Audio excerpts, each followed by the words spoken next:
Ô Deus Pai Todo-Poderoso, aqui está esse jovem aqui, Senhor, em nome de Jesus Cristo. Vamos entregar ele nas tuas mãos, Senhor. Ele vai dar continuidade ao estudo, papai, em nome de Jesus Cristo. E o Romanos que está sendo passado aqui para a igreja, Senhor. Que nesse momento, meu Deus, não Cristo, o Senhor venha abrir a nossa mente, nosso entendimento, meu Deus, não Cristo, para nós entendermos o que vai ser passado aqui através desse jovem, Pai. E que nós venhamos sair daqui, Pai, aprendendo cada dia mais algo que o Senhor queira passar para cada um de nós, Senhor.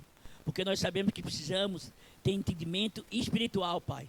Porque o carnal, nós temos até demais que não deveria ter.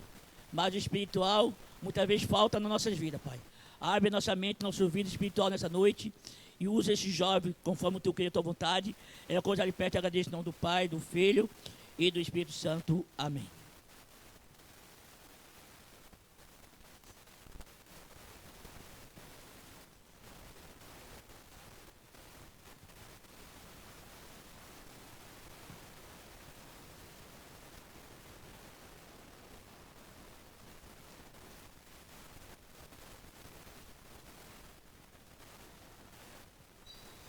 Glória a Deus. Cumprimento a igreja na paz do Senhor, amém? Vamos dar continuidade no estudo. A gente parou no capítulo de número 13, agora nós vamos começar o capítulo 14. Nós entendemos, né, que do capítulo 1 ao capítulo 11, Paulo ele vai nos dar toda a nossa base doutrinária e explicar o evangelho, como deve ser.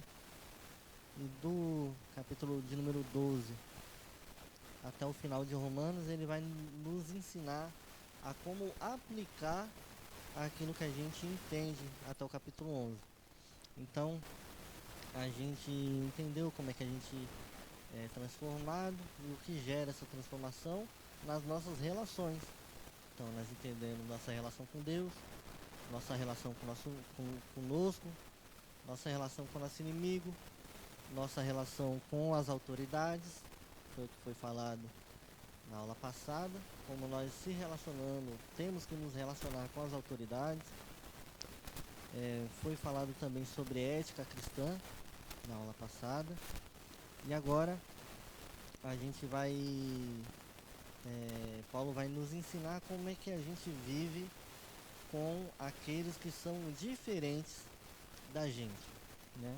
Então, como é que a gente vive em amor com aqueles que pensam diferente daquilo que nós pensamos. Nossos irmãos na fé que pensam alguns detalhes, né, da vida diferente. Bom, vamos ler o texto todo. Não é um texto tão extenso, né? 23 versículos, né? E aqui vai ter aquele versículo conhecido pelos irmãos. Romanos, capítulo 14, versículo de número 1. Tolerância para com os fracos na fé. Acolhei o fraco na fé, mas não para debater opiniões. Um crê que pode comer de tudo, e o outro, que é fraco, come só verduras e legumes. Quem come, não despreze quem não come. E quem não come, não julgue quem come, pois Deus o acolheu. Quem és tu que julgas o servo alheio? E para seu próprio Senhor que ele está de pé ou cai. É para o seu próprio Senhor que ele está de pé ou cai. Mas estará firme, pois o Senhor é poderoso para o firmar. Uma pessoa considera um dia mais importante do que o outro, mas outra julga iguais todos os dias. Cada um esteja inteiramente convicto em sua mente. Aquele que só observa um dia para o Senhor o faz, e quem come para o Senhor o come, porque dá graças a Deus. E quem não come para o Senhor deixa de comer e dá graças a Deus, porque nenhum de vós vive para si, e nenhum de nós morre para si. Pois se vivemos para o Senhor, vivemos. Se morremos para o Senhor, morremos. De modo que quer vivamos, quer morramos, somos do Senhor. Porque foi com esse propósito que Cristo morreu e tornou-se a viver, para ser Senhor tanto dos mortos como de vivos. Mas tu, por que julgas o teu irmão? Ou também, por que desprezas o teu irmão? Pois todos compareceremos diante do tribunal de Deus. Pois está escrito: juro por minha vida, diz o Senhor, todo joelho se dobrará diante de mim, e toda língua confessará a Deus. Assim, cada um de nós dará conta de si mesmo a Deus. Portanto, não julguemos mais uns aos outros. Pelo contrário, tende como propósito não pôr pedra de tropeço ou obstáculo diante de vosso irmão. Eu sei que estou certo no Senhor Jesus, que nada por si mesmo é ritualmente impuro, a não ser para quem assim o considera. Para esse é impuro, pois se teu irmão se entristece por causa da tua comida, não estás andando segundo o amor. Por causa da tua comida, não faças perecer aquele por quem Cristo morreu. Não deis motivo para que seja difamado o que considerais bom. Porque o reino de Deus não consiste em comer e beber, mas em justiça, paz e alegria no Espírito Santo. Pois quem serve a Cristo, dessa forma, é agradável a Deus e aceito pelos homens. Portanto, sigamos as coisas que servem para a paz e as que contribuem para a edificação mútua. Não destruas a obra de Deus por causa de comida. Na verdade, todo alimento é puro, mas se torna um mal se alguém vir nisso motivo de tropeço. É melhor não comer carne, nem beber vinho, nem fazer outra coisa que se torne motivo para que seu irmão tropece. A fé que tens, guarda contigo, mesmo diante de Deus. Feliz é aquele que não condena naquilo que aprova, mas o que tem dúvidas é condenado se comer, pois o que ele faz não provém da fé, e tudo o que não provém da fé é pecado. Vale a pena a gente ler o versículo de número 1 do 15. Nós que somos fortes temos o dever de suportar as fraquezas dos fracos, em vez de dar a nós mesmos. Amém? Glória a Deus. Bom, para a gente dar um leve contexto, né? Aqui, Paulo, como a gente já sabe, ele está tratando com uma igreja em Romanos, que era uma igreja composta, a igreja de Roma era composta por judeus e gentios convertidos, né? Com culturas e práticas diferentes. Então era um grande, vamos dizer assim, um grande ajuntamento. Porque o evangelho, ele é isso, ele é um grande ajuntamento, ele não tem fronteiras. O evangelho, ele alcança pessoas do mundo inteiro, pessoas com pensamento político diverso, não faz diferença se é de direita ou de esquerda, ou se é rico, ou se é pobre, não tem barreiras. E Paulo está tratando com essa igreja que é totalmente cheia de costume, um pensa de uma coisa, um pensa outra, e a gente tem que entender o porquê que Paulo vai escrever sobre isso.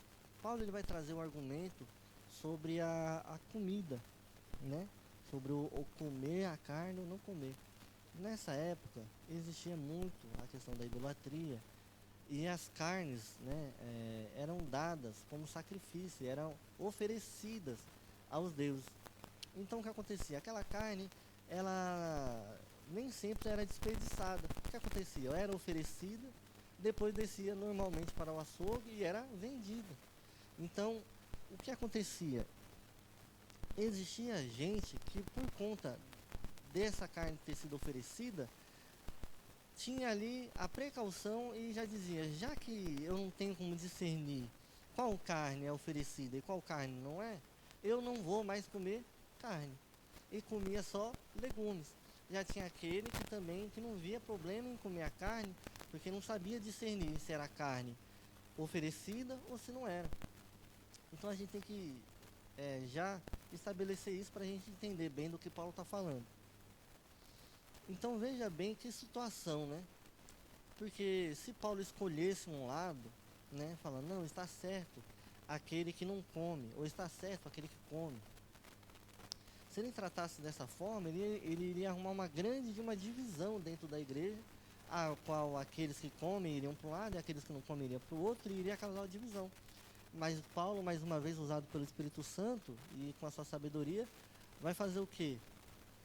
Ele vai unir esse povo.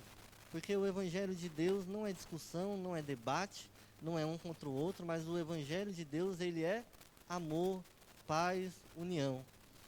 Então a gente tem que sempre prezar essas coisas. Da mesma forma, ele vai falar sobre as pessoas que guardam determinados dias, ele vai falar sobre beber ou não beber, o que beber. E aí ele vai dividir, né? Duas pessoas, vamos colocar assim, né? Dois tipos de pessoas. Ele vai trazer o fraco na fé, que é aquele que vai ter essas restrições. Olha, não coma isso. Olha, não bebo isso. Olha, não... Sabe? E ele vai falar sobre os fortes na fé, que já entendem, que já tem um pouco mais de maturidade para entender a liberdade cristã e que não se prendem mais a esse tipo de coisa. E isso a gente sabe nos dias atuais, com a diversidade, né, de denominações que nós temos, de pensamentos variados. Se você for conversar com um presbiteriano, ele vai ter uma mente e vai ter toda ali um jeito, né, de viver essa vida. Se você for falar com outro irmão de outra denominação, de uma quadrangular, de uma presbiteriana, de uma metodista, eles vão viver de maneiras diferentes. E o que Paulo está tratando aqui não é assunto, e aí a gente tem que diferenciar isso antes de começar. O que Paulo está tratando aqui, Daiane, não é uma questão do núcleo bíblico, não é uma coisa essencial biblicamente falando. O que seria uma coisa essencial? Porque o que Paulo está dizendo aqui, irmãos, não fiquem debatendo essas coisas. Se um quer comer, coma. Se o outro não quer comer, não coma. Só que aí entra no quê? Aquilo que é o núcleo. Porque Paulo aqui não está tratando aqui do alicerce da Bíblia. Ele não está tratando aqui do núcleo bíblico. Ele está tratando aqui das minúcias da nossa vida. Dos detalhes, dos milindres, dos pormenores. Ele está tratando aqui das fagulhas, dos grãos de areia na nossa vida. O que seria esse núcleo cristão? Veja bem, alguém chegar aqui e falar, Abraão, eu não acho certo comer qual é o nome daquele frango que é regado no sangue? É frango ao molho pardo. O molho pardo, né? Aquele caldo, né? Tem gente que não come, fala, eu comer sangue? Minha família, a gente não come essas coisas não. Nem coração lá em casa a gente come, porque eu vejo que o pessoal ama coração. Deus o livre. Mas, digamos que o começo. E chega aqui um irmão de uma outra caminhada, de uma outra vida, de uma outra denominação, porventura veio a estar aqui na igreja. Ele fala, não, eu não acho que isso aí é certo comer, mas eu como. Não, mas eu não acho certo. E começa um debate de uma coisa que não vai levar ninguém nem para o céu e também não vai levar ninguém para o inferno. É uma coisa inútil. Mas o que Paulo não está tratando aqui é das coisas primordiais da fé. O que é? O irmão chega aqui de uma determinada instituição religiosa e fala, olha aqui, eu acho a Bíblia muito legal, mas eu não creio que Jesus é filho de Deus. Aí a gente tem uma divergência que não é esses pormenores, que não é esse grão de areia, que já é algo essencial. E aí não está tudo bem. Está tudo bem você comer a sua galinha ao molho pardo, mas não está tudo bem você não achar que Jesus é filho de Deus. Não está tudo bem você achar que a Bíblia não é a única regra de fé e prática. Que nós devemos seguir aquilo que a Bíblia diz. Não, é o que a Bíblia diz e mais o que fulano diz, mais o que o profeta diz, mais do que o grande patriarca diz. Não, somente o que a Bíblia diz, se nós seguimos a Bíblia. Então aí nós temos uma divergência essencial do que é a vida cristã. E aí não está tudo bem. Outra coisa que podemos dizer, Deus ele é três em um só. Nós cremos na Trindade, Pai, Filho e Espírito Santo. Ah não, são três deuses diferentes. Não, a gente não crê nisso. Isso é uma coisa essencial. É essencial. Ora, a salvação não é somente pela fé. É a fé, mas você tem que dar o dízimo. É a fé, mas você tem que ser circuncidado. É a fé. Não, nós não cremos isso. Agora nós temos um grande problema e uma grande barreira entre eu e você. Nós não podemos se dizer que nós estamos juntos pelo mesmo caminho, porque você definitivamente não crê na mesma coisa que eu. Agora, nós temos comunhão com os irmãos que pensam milindres, esses detalhes diferentes. Um crê que pode usar barba, a outra igreja já crê que o homem tem que estar sem barba. E aí a gente pode entrar no debate que Paulo está falando, que não é para a gente entrar, entre dizer que é certo, que é errado, que é bíblico, que não é, mas é uma coisa que salva? Não. É uma coisa que leva para o inferno? Não também. E aí, Paulo, a gente entende aqui que tem os fracos e os fortes na fé. E aí eu queria trazer três tipos de categorias morais. Três tipos de categorias morais. Primeiro, a moral. A moral. O que é a moral? A moral, ela sempre está certa. Por que ela sempre está certa? Vamos dar um exemplo aqui. O que é moral? O que é bom? Sempre foi bom e nunca vai deixar de ser bom. Amar. Amar é bom. Amar era bom ontem, é bom hoje e é bom amanhã. Uma mãe amar um filho, a mulher amar o esposo, o marido amar a mulher, uma mãe amar o filho. Sempre foi bom, nunca mudou de ser bom. Servir é algo bom. Perdoar é algo bom, nunca deixou de ser bom. Né? Tem aquilo que é imoral, não é? Que nunca deixou de estar errado. Né? Nunca deixou de sempre foi errado. Por quê? Mentira, adultério, roubo, assassinato. Nunca deixou. Se você voltar 500 anos na história, continua sendo mal. A humanidade pode até tentar subverter aquilo que é mal em bom e natural, mas quem olha de fora, né, vê que realmente é uma cidade perversa, uma cidade mal, mesmo que ela esteja dominada pelo pecado, aquele que não está incluído no pecado, ele vê que aquilo ali não faz bem. E aí a terceira, tem a moral, a imoral e tem a amoral. O que é amoral? É aquilo que é neutro, é aquilo que nem é essencialmente bom, nem é aquilo que é essencialmente mal. É aquilo que é neutro, é aquilo, é o meio, é aquilo que não pende nem para um lado nem para o outro, é o tanto faz, é uma moral. Que entra, né, que a gente pode dar alguns exemplos, né, como roupa, como alimentação, como festas, e aí entra, que é aquilo que a gente está falando, um irmão ele pensa diferente daquilo que eu acho bom para que eu viva. Então são coisas que é aceitável ou não é aceitável dependendo da consciência e daquilo que a pessoa entende por certo, né? E até biblicamente falando. Então vai ter um que vai achar certo ir por tal caminho, pela direita, e outro vai achar certo seguir pelo Waze. E não tem problema, né? Tem coisas que não tem como você mudar no seu irmão, não importa, já o quanto você explica. Não tem jeito de você mudar. Não tem. Então, existem essas três categorias morais. Bom, e aí a gente vem agora, dentro dessa introdução, a gente vem para a palavra. Vamos ler do 1 ao 3. Acolhei o fraco na fé, mas não para debater opiniões. Um crê que pode comer de tudo. O outro, que é fraco, come só verduras e legumes. Quem come, não despreze quem não come. E quem não come, não julgue quem come, pois Deus o acolheu. Aqui, a gente pode, primeiramente, ver claramente que tanto o fraco, tanto o forte estão errados. Por que, irmão Abraão? Primeiro, os fracos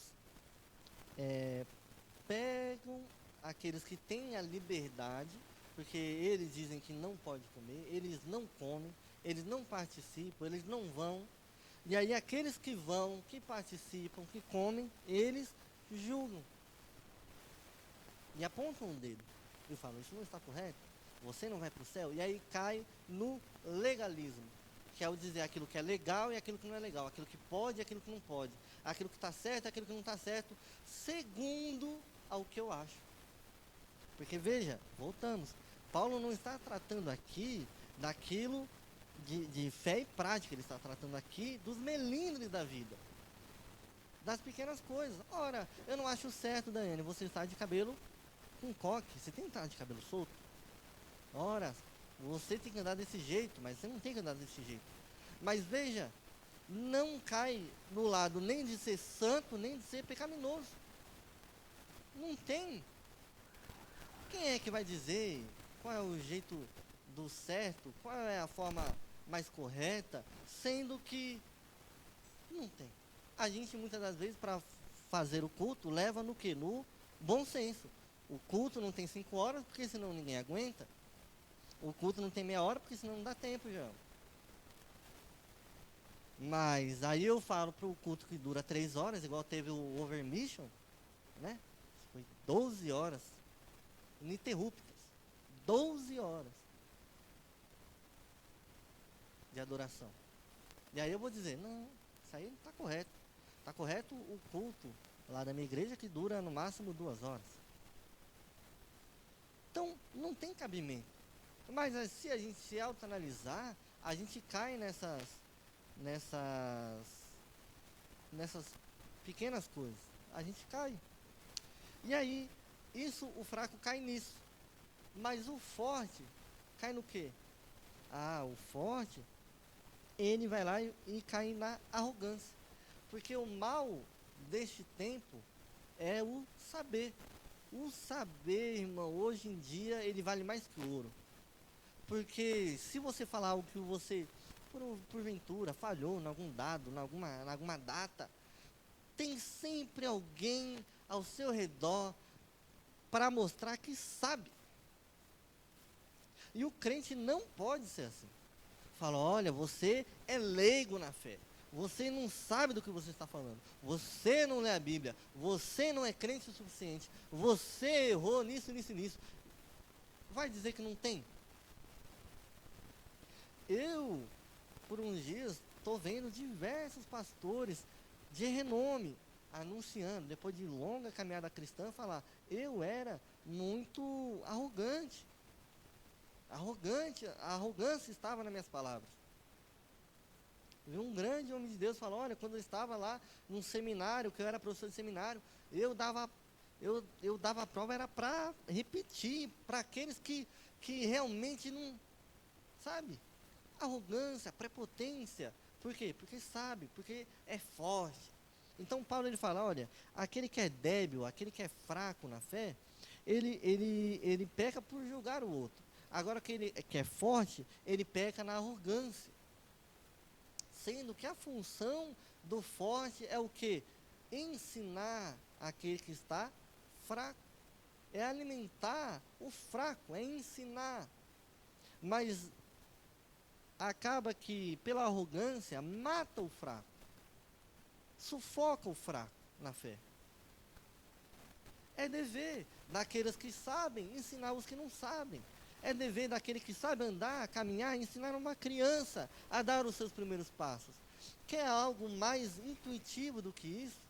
Mas pela arrogância, é muito mais gostoso nós dizermos, ou jogarmos, ou apontarmos as debilidades daquele que é leigo, que é fraco na fé.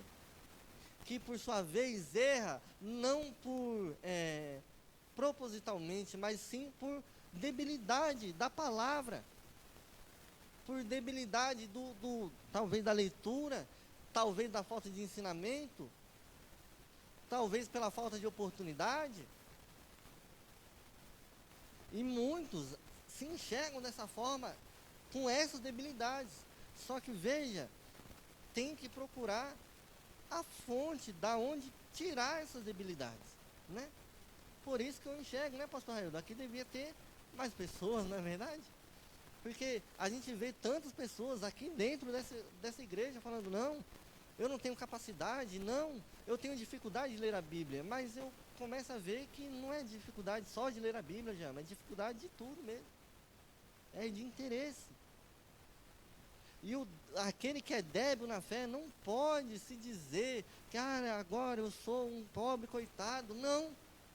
Ele tem que procurar não ser mais fraco na fé. Não tem que aceitar sua situação de fraqueza. E aquele que é forte não deve matar aquele que é fraco, mas sim fortalecê-lo. Senão, qual igreja nós estamos cultivando? Uma igreja de fracos ou uma igreja de pessoas conscientes e fortes e cheias da palavra e cheias do Espírito Santo de Deus?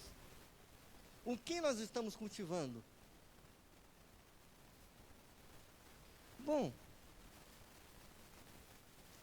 a gente vê que tem erros de ambos os lados. Paulo, ele não passa um pano para um, porque um é mais forte, como ele mesmo diz, e o outro é mais fraco, e aí ele desce o cajado no mais fraco. Não, a gente deve evitar o extremo. O crente, ele tem que ser moderado, sem julgamento, mas sem desprezo. E a gente tem que viver, né? No começo ele fala sobre não debater, né? A gente não deve ficar disputando opiniões, porque é muito difícil. Aquilo que é profano, a gente consegue tirar do irmão e arrancar pela palavra e pelo poder de Deus. Mas aquilo que não é pecado, aquilo que, como é que eu vou chegar aqui pela unção de Deus, ou pela unção da palavra, do Espírito Santo, e vou expurgar da vida de um irmão aquilo que não é pecado? Com que autoridade? Não tem. Mas a Bíblia fala para aquele que que nós não devemos discutir com aquele que é débil na fé. Se você crê que você está numa roda, ou numa reunião, a qual aquele ali é débil na fé, eu não devo agir com arrogância, colocando sobre ele, talvez, igual, nossa, me dá uma gastura, aqueles diversos autores e os diversos profetas falaram, e sabe, e tudo aquilo, e deixa eu trazer para você toda a referência bíblica e o porquê que você está errado. Eu devo acolhê-lo com amor, sem discutir opiniões. Porque eu não quero que ele se zangue comigo, que ele saia, porque ele já é o fraco na fé. Eu quero que ele se aproxime, eu tenho que trazer ele em amor. Uma coisa importante, que é o que entra muito nas igrejas, é trazer aquilo que é opinião pessoal e trazer como regra de fé e prática. Nós podemos aconselhar e dizer, olha, aqui nós temos nossa doutrina, aqui nós temos, sabe, nossos usos e costumes. Mas nós não podemos dizer que pela nossa igreja as mulheres terem que usar saia, que a igreja, que as mulheres vão de calça, Dani, vão para o inferno. Nós não temos essa autoridade. O crente, ele tem que se vestir com modéstia, homens e mulheres, e usar vestimenta cabível para o lugar onde eles vão.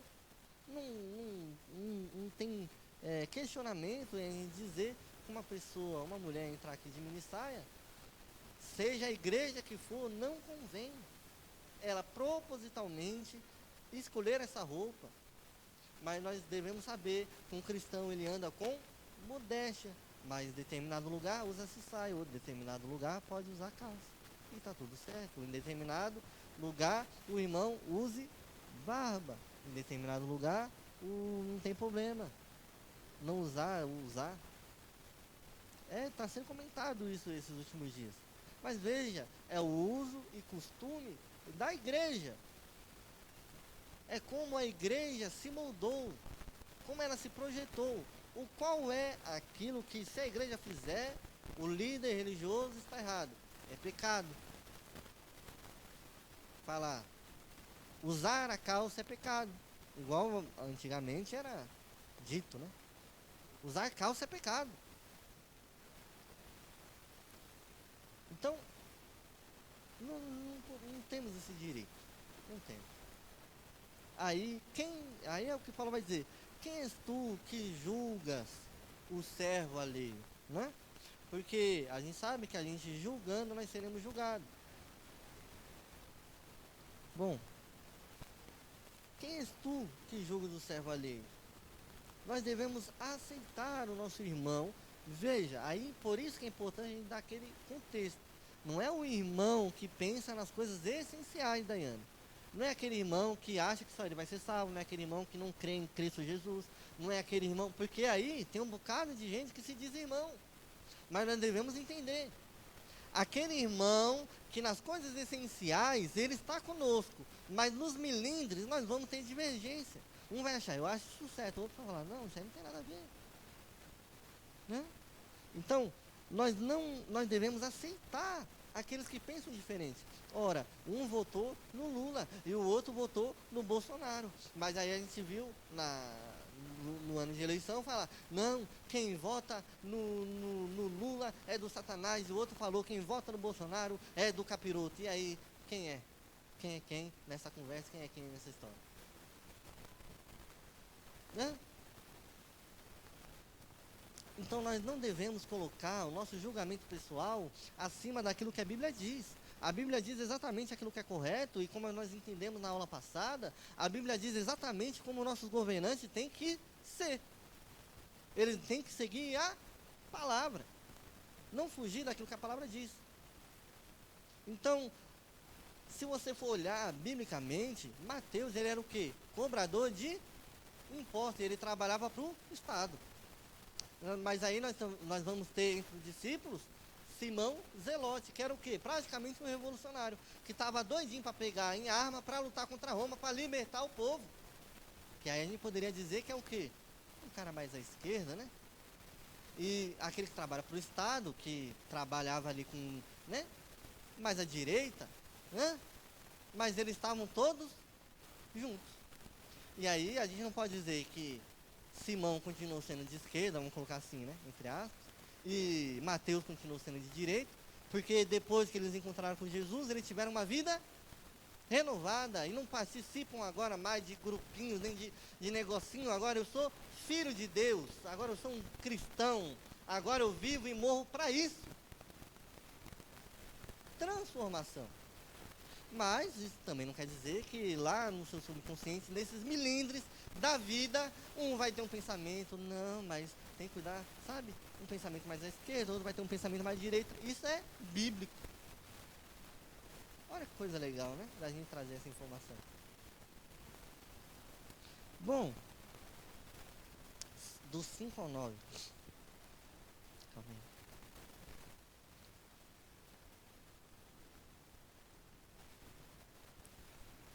Uma pessoa considera um dia mais importante do que o outro, mas outra julga iguais todos os dias. Cada um esteja inteiramente convicto em sua mente. Aquele que observa um dia, para o Senhor o faz. E quem come, para o Senhor come, porque dá graças a Deus. E quem não come, para o Senhor deixa de comer, e dá graças a Deus. Porque nenhum de nós vive para si, e nenhum de nós morre para si. Pois se vivemos, para o Senhor vivemos, e se morremos, para o Senhor morremos. De modo que, quer vivamos, quer morramos, somos do Senhor. Porque foi com esse propósito que Cristo morreu e tornou a viver, para ser Senhor tanto dos mortos como de vivos. Esse versículo 8, né, ele é muito usado, né, a gente tem muitos relatos dos cristãos que foram mortos, né, de usar essa passagem. Se vivemos para o Senhor, vivemos. Se morremos para o Senhor, morremos. É um versículo muito importante, biblicamente falando,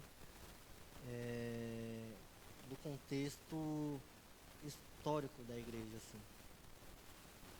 Bom, aqui, primeiro, a gente tem que, seja aquele que come, seja aquele que não come, seja aquele que distingue o dia como aquele que não distingue, deve viver para o Senhor.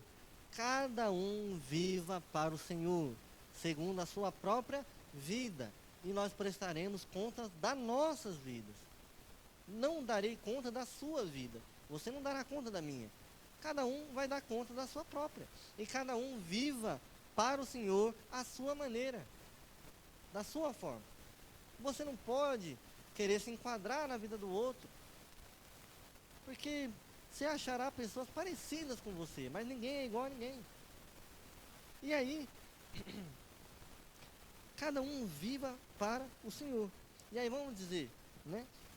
Como eu já falei, alguns comem esse frango a molho pardo, né? Outros já não comem. Uns celebram o Natal, outros já não celebram. Uns celebram, é aquilo que ele está falando, uns distinguem dias, outros acham que todo. Não tem quando você fala, hoje é dia das mães, já vai ser, né? Dia das mães, aí tem que vir um, né? Eu sei, se é você, pode vir no dia, não tem problema. Não, mas todos os dias é dia das mães. Tá bom, amado. Mas tem um irmão que faz diferenciação. E fala, não, esse dia, pelo menos um dia no ano tem que tratar minha mãe bem. Mas vai ter aquele que vai falar, não, todos os dias eu trato minha mãe bem. Não faz diferença. Vai ter aquele que falar, que Natal? Natal, que ano novo? Pra mim é só mais um dia. E tá tudo bem. Tá tudo bem. Né? Então vai ter uns que vai celebrar o Natal, vai ter uns que vai celebrar a Páscoa, né? Um celebra o nascimento, outro celebra a ressurreição. E tá tudo certo, meu irmão. Contanto se fizerem para glorificar a Deus. Tudo tem que ser para a glória de Deus. Eu vi, agora que passou na Páscoa, um padre falando, falou, olha, agora na minha paróquia eu vou proibir comer peixe. Aí o pessoal falando, entendi. Porque ele está falando, né? Porque aí o que o pessoal faz? Faz aquela grande bacaolhada, né? Isso aí. E aí ele falando, né? Dá R$800, R$1.000, sendo que o propósito não é esse. O propósito é você ser simples. Então é melhor você comprar um bife de R$10 e comer. É o propósito. Estou usando aqui um exemplo, né? Mas vamos colocar na prática. O porquê que nós estamos fazendo isso? É para glorificar a Deus? Porque se for para eu me amostrar, aí já entra um pecado.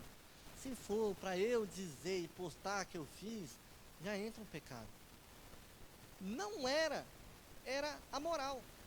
Mas a partir do momento que eu tenho uma intenção, Daiane, que é imoral, eu acabei de contaminar aquilo que era amoral, que era neutro. Acabei de contaminar. Então, a gente não pode, veja bem, Paulo, quando ele está falando com Tito, o que acontece? Estava tendo lá um imbróglio, quando ele está falando lá com Tito, e aí estavam dizendo que só era salvo quem era, meu Deus, me fugiu a palavra, que o judeu tinha que fazer quando era criança, tinha que ser circuncidado. Para ser salvo, tinha que ser circuncidado. E aí Paulo fala o que para Tito? Tito, não circuncida. Por quê? Porque aí eu estou aceitando, Daiane, que o que me salva não é a fé. O que me salva não é a graça. Então esse é o motivo que eu estaria me circuncidando. Agora, quando Paulo está lá com Timóteo, o que ele faz? Circuncida Timóteo. Por que circuncidar Timóteo? Paulo errou. Não. Por que Paulo circuncidou Timóteo? Porque eles iam entrar no centro dos judeus.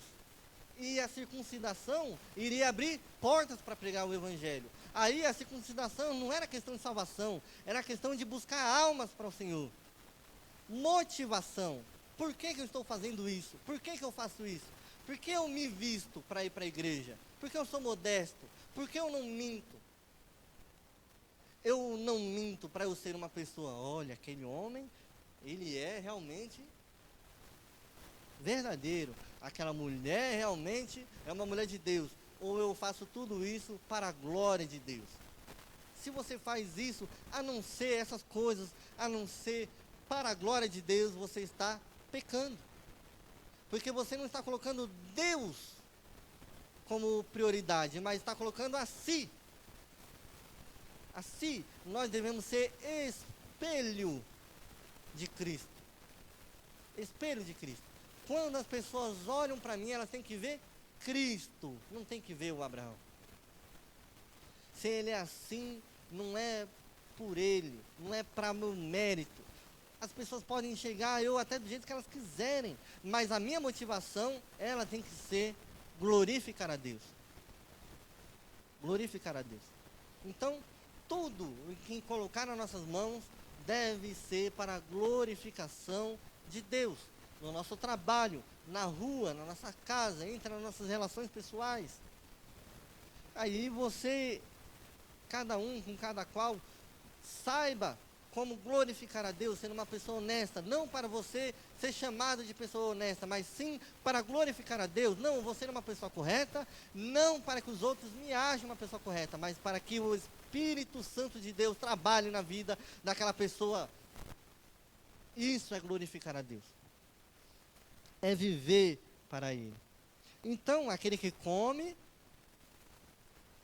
tanto quanto aquele que não come, aquele que come, come para a glória de Deus. Veja o que ele está dizendo. Se você não come, meu amado, não coma pela glória de Deus. Se você come também, coma pela glória de Deus. O 10 e 11. Mas tu, por que julgas o teu irmão? Ou também, por que desprezas o teu irmão? Pois todos compareceremos diante do tribunal de Deus. Pois está escrito: juro por minha vida, diz o Senhor, todo joelho se dobrará diante de mim, toda língua confessará. Uma coisa que a gente não pode fazer, por conta dessas coisas, como eu posso colocar a palavra, mas dispensar, jogar fora aquele que Deus acolheu, aquele que Deus chamou. Veja, porque se Deus o chamou, quem sou eu para desprezá-lo? Se Deus trouxe para si, quem sou eu para jogá-lo fora? E outra, se eu julgo aquele a qual Deus trouxe, Deus também me trouxe, então logo eu me torno culpado pelo meu próprio julgamento. É isso que Paulo quer dizer. Tu que julgas ao próximo, julgas a ti mesmo. Porque você está no mesmo lugar, na mesma região, no mesmo propósito, no mesmo sentido daquele que você está julgando, a qual Deus trouxe para si. Quem és tu que julgas o servo alheio? E sobre tudo isso, né? A gente tem que, no 12, ele vai dizer, né, que cada um de nós dará conta de si mesmo a Deus. E nós vamos dar conta de nós mesmos a Deus. Nós vamos. E aí você pode dizer, então nós não devemos julgar. E eu já cansei de dizer isso aqui. Nós devemos ser justos no nosso julgamento. O próprio Paulo vai dizer, tomai cuidado com os falsos profetas, os enganadores, com aqueles que vão vir com historinha da carochinha, com bom dia, meu querido, minha querida, e vão trazer aquela palavra gostosa para meu e para o teu coração, né? Para aqueles que vão escrever palavras doces nos seus livros e vai vender, e vai virar best-seller, e todo mundo vai estar lendo. Para aquele que vai, isso que ele está falando. Para os falsos profetas, aquele que dirá, que falará no nome de Jesus, aquele que vai dizer the king, the power.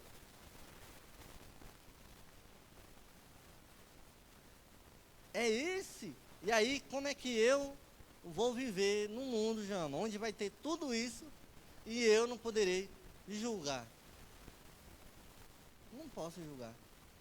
Não pode dizer que é certo ou que é errado. Não é isso que a palavra diz. Não é isso. Paulo está tratando aqui de coisas pequenas, que eu e você também julga, né? Se a irmã vir com 2 dedos acima do joelho, olha, o pastor não está vendo isso aí não. 3º culto já, contou os cultos.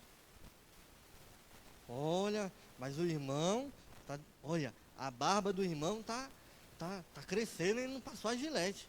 Eita. Coisas bem lindas. Agora, o nosso julgamento tem que ser severo. Para quê? Aquilo que é essencial da palavra.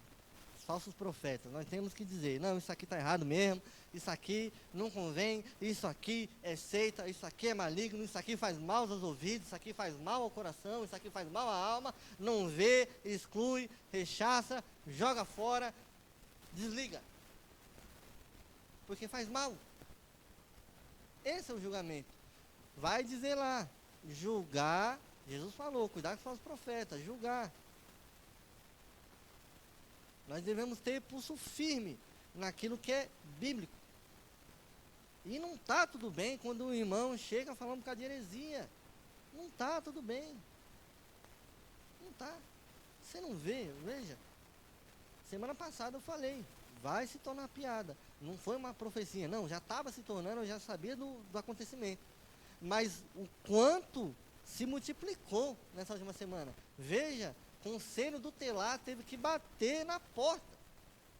Isso mostra também o quê? A falta, lembra que eu falei que a igreja ela perde a sua autoridade em apontar o dedo para os erros dos políticos, dos nossos comandantes? A igreja ela perde sua autoridade em apontar os dedos nas heresias, nas coisas erradas. E aí, ao invés de falar, isso está errado, rechaça, não chama para a igreja. Não, agora paga mais, agora o cachê é 15 mil, agora o cachê é 20, não, eu quero na minha igreja também. Meu Deus! E aí, ao invés de esconder, ao invés de rechaçar, ao invés de falar, está errado, exortar, ensinar, deixa lá em cima, no topo. E faz, o pior, faz piada. Vira piada. Não entre os seculares, não entre o mundo, mas entre nós mesmos. Piada. Os pastores é piada. Pastores de renome lá, junto, piada. Piada. Vira comédia. Nós que devemos colocar uma posição de dizer, isso aqui não está legal, isso aqui não é certo, isso aqui não é correto, não é bom, acaba. Não, nós damos pau. Nós damos pau para maluco dançar, já. Damos pau. Até aqui. Misericórdia, até aqui.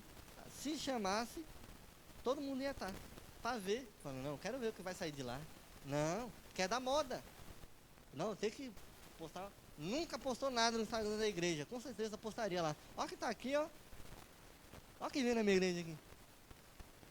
Você acha que eu estou louco? Não estou louco. Porque é do ser humano. É do ser humano. Ou você acha, né? Eu mesmo. Meu Deus, se trouxer, eu não venho no culto. Não venho.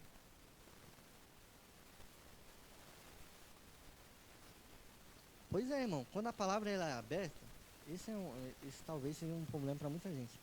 Quando a palavra ela é aberta, é a palavra sendo a palavra, né? Então, quando a palavra está aberta, não é do Abraão, eu estou usando os exemplos, né? Isso é verdade. Mas quando a palavra é aberta, pastor Raildo, se eu estou pregando a palavra, eu não estou escolhendo o alvo, né? É a própria palavra, né?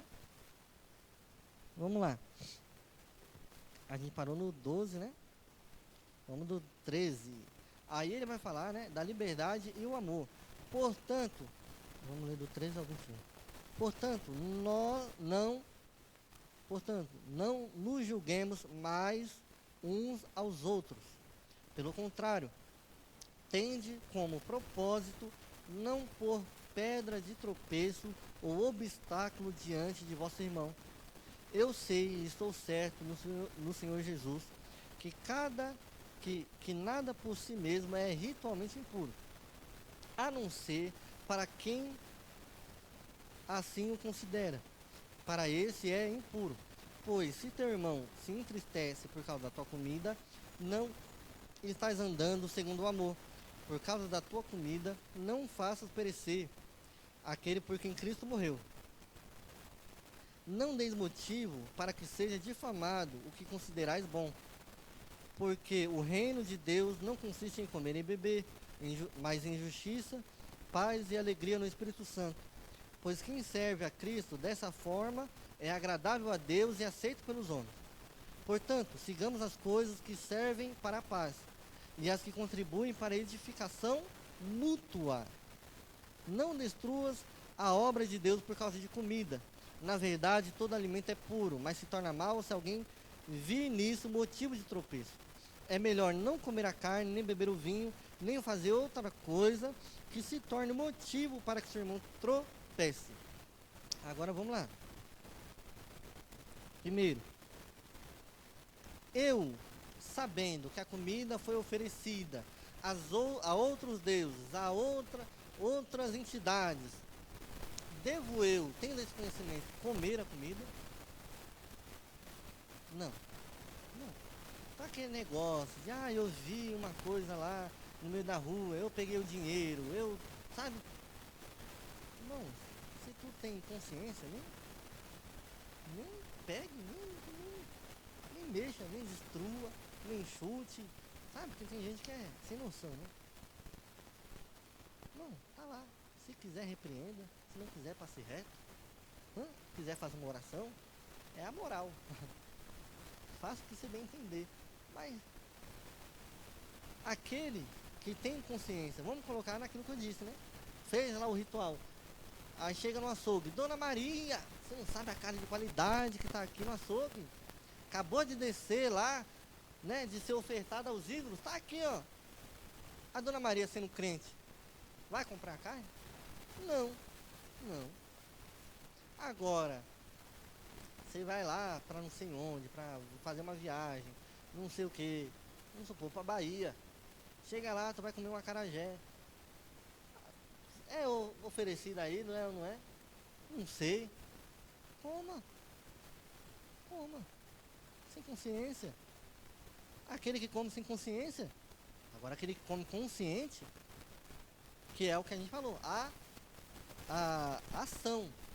É o porquê Deus está fazendo aquilo. Sempre que eu tenho ciência, para que eu vou comer algo que eu tenho ciência? Que foi ofertado, que foi entregue. Então, coma de mente tranquila. Aí o que Paulo vai dizer? Isso é liberdade cristã. Porque, né, o pessoal aí de fora quer dizer que nós estamos enclausurados numa bolha a qual, nós estamos presos. Poxa, e aqui Paulo está explicando que o viver com Cristo não é uma prisão. Nós somos escravos, mas não é aquele escravo de um senhor, sabe? Maldoso, mal. E aí, ele vai falar sobre o outro. Que a partir do momento que aquilo que a gente come escandaliza o outro, a gente não está mais vivendo em amor fraternal. A partir do momento que a Joelma, acha que eu não devo comer o frango a molho pardo.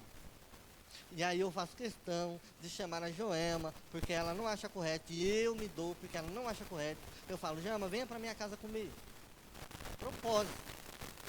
E aí Joelma senta lá, com não sei o que, aí eu pego a panela, já com aquela toda aquela malícia, né? Toda aquela maldade, abro a panela e tá lá aquele frangão a molho pardo, aquele caldo marrom. E a Joelma fala, meu Deus. E isso que eu estou fazendo é o quê? Escandalizando. E outra, eu torno aquilo que era amoral, aquilo que não tinha significado nenhum, e torno num pecado. Por isso que muitos dizem, não, porque não pode fazer nada. Não é que pode, meu irmão, mas o porquê que tu está fazendo? Né? Não é que não pode. Mas eu... deixa eu até tirar esse exemplo da minha cabeça. Não vai ser muito... Na nossa convivência, né? Todo mundo se conhece. Mas eu torno aquilo que não fazia distinção, Daiane, entre bom e mal. E agora, pelo meu ímpeto, pela minha índole, eu transformei aquilo que não tinha em mal. Puxa vida. Você vê como é que o ser humano é complicado. E aí, o que a Bíblia fala? Que aí eu já não estou mais... Que amor é esse?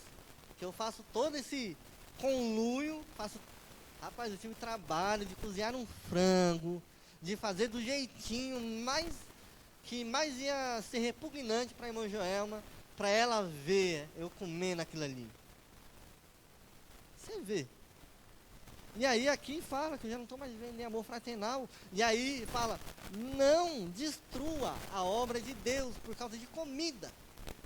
Então, se a minha irmã não aguenta ver eu comer e acha que eu sou fraco, eu não devo comer na presença dela. Não devo me abster. Se a irmã acha que, poxa, o irmão Abraão está andando de regata para cima e para baixo, aí na porta da igreja, não sei o que, fica de short e de bermuda, eu, sendo o forte na fé, que é o que Paulo diz, devo chegar nela e falar assim, aqui ó, está escrito, ó, aqui está escrito, posso usar. Eu devo fazer o quê? Agir com amor, mansidão e paz.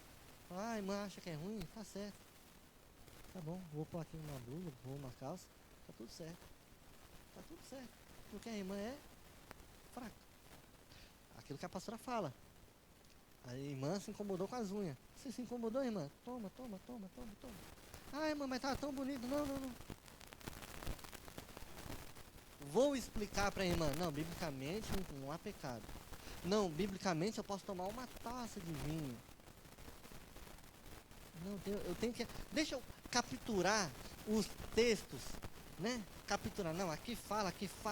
E aí, eu juntando tudo, dá que eu posso. Mas tu faz todo esse trabalho, toda essa hermenêutica, pastor Aildo, para validar aquilo que tu quer fazer.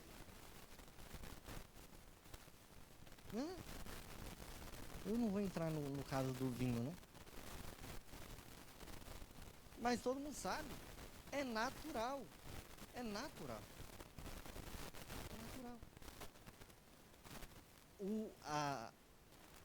Se escandalizar. É culturalmente natural o escândalo vir. Não tem jeito, não tem pra onde fugir. Bom, e aí para terminar, né? No 22 e 23. A fé que tens, guarda contigo, mesmo diante de Deus. Feliz é aquele que não se condena naquilo que aprova. Mas o que tem dúvidas é condenado se comer, pois o que ele faz não provém da fé. E tudo o que não provém da fé é pecado. Bem-aventurado é aquele que não se condena naquilo que aprova. Se você tem convicção que aquilo é algo neutro, se você tem convicção, sua mente está plena que aquilo é algo neutro, faça. Agora, isso aí requer maturidade. Agora, se a dúvida já permeou o seu coração, a sua mente, mas será? Não faça. É tão simples. Se a dúvida chegou no seu coração, mas será que é correto fazer isso? Eu caminhar por esse caminho? Aí tu quer pagar para ver? Evite. Existem tantas coisas. E aí a gente fala, igual eu falei, são grãos de areia. São coisas pequenas. Mas aí a gente fala que é coisa pequena. Mas para alguns, Joama, é tão necessário ter essas coisas pequenas. Se o irmão não comer aquilo, para ele, acabou a vida. Se o irmão não tomar o café, acabou. Se o irmão não fazer aquilo, acabou. Se o irmão não fazer aquilo lá, acabou. Né? Uma época não podia tomar Coca-Cola, né? Porque, não, primeiro era porque, ao contrário, era alô diabo. Aí depois o dono da Coca-Cola era satanista. E aí vai. E aí essa loucura, Jama, vai entrando na mente e no meio da igreja, que vai... É o quê? É os fracos. É os fracos crescendo. Por quê? Porque não tem realmente a comida. E aí aquilo que acha interessante é essas melindragens, essas coisas místicas, essas coisas, sabe? E aquilo que é para ensinamento de viver, Daiane, que ensina a viver, está ensinando a gente a viver. Poxa vida. Mas não, eu não tomo Coca-Cola, aí o outro, sabe? Aí não pode ter aqui uma TV em casa, aí Sabe, a gente já passou por tanta coisa, irmão. O meio evangélico já tem tanta coisa e não para de aparecer, né? Engraçado. Então a gente tem que evitar as discussões, ter paz no coração para com o nosso irmão, evitar essas minúcias que só faz nos afastar e nos dividir, e correr para aquilo que traz paz, amor, mansidão, ajuntamento. Hoje em dia, você vê, um discípulo era servo do Estado, o outro era Zelote, Simão Zelote. A gente falou da tribo do povo lá do Zelote. Era povo que queria pegar em arma, odiava. Vai colocar aquele que é petista roxo e aquele que é bolsonarista ferrenho para ficar junto um do lado do outro, ver o que acontece. Se não são crentes, os crentes que acham que é crente, dá briga. Os que não é crente, dá briga. Mas aquele que é realmente firmado na palavra, e os dois é forte, não é os fracos, não é os débil, tá tudo juntinho, e você não vê uma história na Bíblia que um puxa a faca pro outro, que o outro correu para pegar, que o outro pegou para matar, e fica tudo em paz, porque o nosso Deus é Deus de paz. Amém? Agradeço a oportunidade.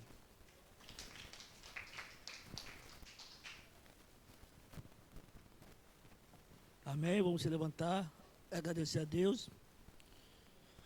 Bom estudo, bom quem veio hoje. Graças a Deus que veio hoje.